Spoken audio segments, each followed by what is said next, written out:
This is Lucas Orsvärn from Wolfire Games. In this video, I'll share the changes for Overgrowth Alpha 2.2.4, which you can try if you've pre-ordered. The first thing you'll notice in this alpha is the new main menu. The old main menu had several levels to pick from, but these were mostly sandbox levels without organized gameplay. The player could add in enemies, change the level and so on, but there were no real goals like there are in most games. The new menu puts the more game-like parts at the forefront, which is the arena mode right now. In the future, we'll have the campaign and other items here as well. The old main menu is still around and can be found behind the editor button.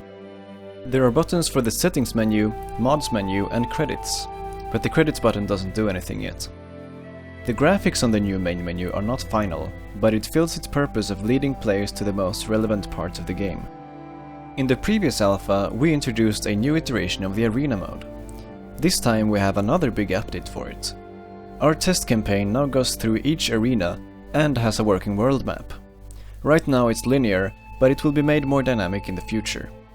You'll be able to make many choices that affect your playthrough in different ways.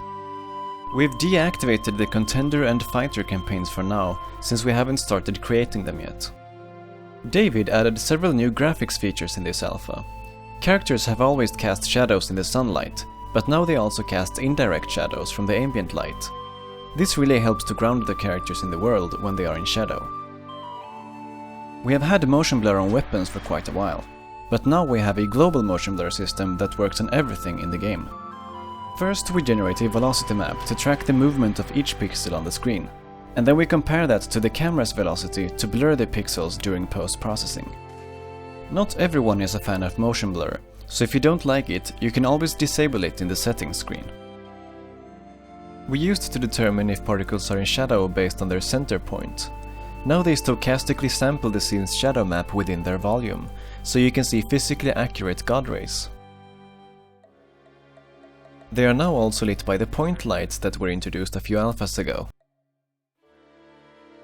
That's it for this video. If you'd like to pre-order and try the alpha for yourself, and get a free copy of Receiver and Low Light Combat, you can do that at wolfire.com/preorder. If you'd like to hear about development news as soon as it happens, you can follow us on Twitter @Wolfire.